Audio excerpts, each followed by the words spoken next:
శ్రీమతే రామానుజాయ నమః. శ్రీ ఆదికేశవ పరబ్రహ్మణే నమః. నరసాపుర గ్రామంలో వేంచేసి ఉన్న శ్రీ ఆదికేశవ ఎంబరమనార్ స్వామివారి దేవస్థానంలో ఈరోజు ముక్కోటి ఏకాదశి పర్వదినం జరుగుతుంది.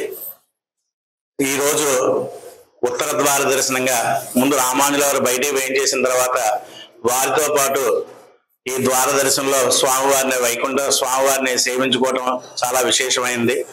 ఈ రోజు 5 గంటలకి ఆ ఉత్తర ద్వార దర్శనం అయింది.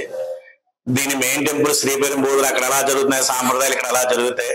ప్రధానంగా రామానుజుల వారు, శ్రీ ఆదికేశవ పెరుమాళ్, శ్రీదేవి భూదేవి ఆయన శనివారం రోజు వారికి పూజ చేసిన కోరికలకు తీరతాయని స్వామివారి భక్తుల నమ్మకం. ఏప్రిల్ మేలో స్వామివారికి బ్రహ్మోత్సవాలు 11 రోజులు జరుగుతాయి. ఆదికేశవ పెరుమాళ్ బ్రహ్మోత్సవాలు, రామానుజుల వారికి తిరునక్షత్రోత్సవాలు 10 రోజులు జరుగుతాయి. చాలా విశేషంగా తిరుపతి లెవెల్లో జరుగుతున్నట్టుగా అన్ని వాహనాలు కూడా బ్రహ్మోత్సవాలు చాలా విశేషంగా వాహనోత్సవాలు జరుగుతాయి. వైష్ణవ సాంప్రదాయ భక్తులు అందరూ కూడా స్వామివారిని సేవించుకుని వెళ్తూ ఉంటారు. అన్ని చోట్ల నుంచి బస్సులు వేసుకొచ్చి సేవించుకుని వెళ్తూ ఉంటారు. అలాగే లక్ష్మీదేవి ఇతరాజనాథవల్లి తయారు శుక్రవారం పూజలు కూడా జరుగుతూ ఉంటాయి. ఆండాలమ్మవారు, అలాగే ఆలవారాచార్యులు, మనవాళ్ళ మహోని, రామానుజుల తర్వాత అవతారం ఆంజనేయ స్వామి సన్నిధిలో ఏం చేసి ఉన్నారు. భక్తులందరూ కూడా చాలా విశేషంగా సేవించుకుని వెళ్తున్నారు. సుప్రసిద్ధ వైష్ణవ దేవాలయం శ్రీ ఆదికేశ్వర ఎంబరమనాథ దేవాలయం 1786లో నిర్మితమైంది. ఆ దేవాలయంలో ధనుర్మాస ఉత్సవాల్లో భాగంగా ముక్కోటి ఏకాదశి ఈ రోజున పొద్దున్న 5 గంటలకి ద్వారదర్శనం జరిగింది. తర్వాత ముక్కోటి సందర్భంగా స్వామికి విశేష అలంకరణ చేయడం జరిగింది. అంచేత భక్తులందరూ అత్యధిక సంఖ్యలో వచ్చి ఇక్కడ స్వామి దర్శనం చేసుకుని వెళ్తున్నారు. ఈ సంవత్సరం భక్తులందరికీ దర్శన భాగ్యం కల్పించే ఉద్దేశంతో ఎటువంటి రుసుము లేకుండా అందరికీ ఫ్రీ దర్శనం ఏర్పాటు చేయడం జరిగింది. అలాగే ప్రసాద వినియోగం కూడా ఏర్పాటు చేయడం జరిగింది.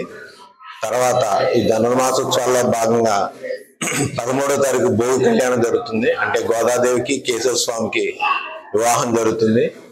ఆ రోజు కూడా విశేషంగా భక్తులు వస్తారు. దాని నిమిత్తం కూడా ఈ ఆలయంలో విశేషమైనటువంటి ఏర్పాట్లు చేయడం జరిగింది. ఇది ఆంధ్రప్రదేశ్ లో ఉన్నటువంటి ఏకైక వైష్ణవాలయం.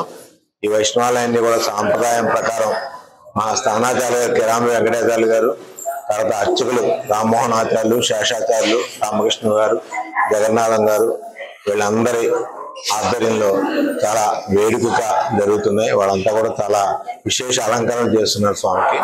కాబట్టి భక్తులందరూ వచ్చి ఆ స్వామిని, శ్రీదేవి ఆదికేశవ స్వామిని, రామానుజుల వారిని, కాయరమ్మని, ఆండాళ్ళని దర్శనం చేసుకుని ఆ తీర్థప్రసాదాలు సేకరించి ఆ స్వామి అనుగ్రహానికి పాత్రలు అవుతారని కోరి ప్రార్థిస్తున్నాను. మరిన్ని వీడియోస్ కోసం ఛానల్ ని సబ్స్క్రైబ్ చేయండి. లేటెస్ట్ అప్డేట్స్ కోసం వాట్సాప్ ఛానల్ ని ఫాలో అవ్వండి. ఆ లింక్ డిస్క్రిప్షన్ లో ఉంది.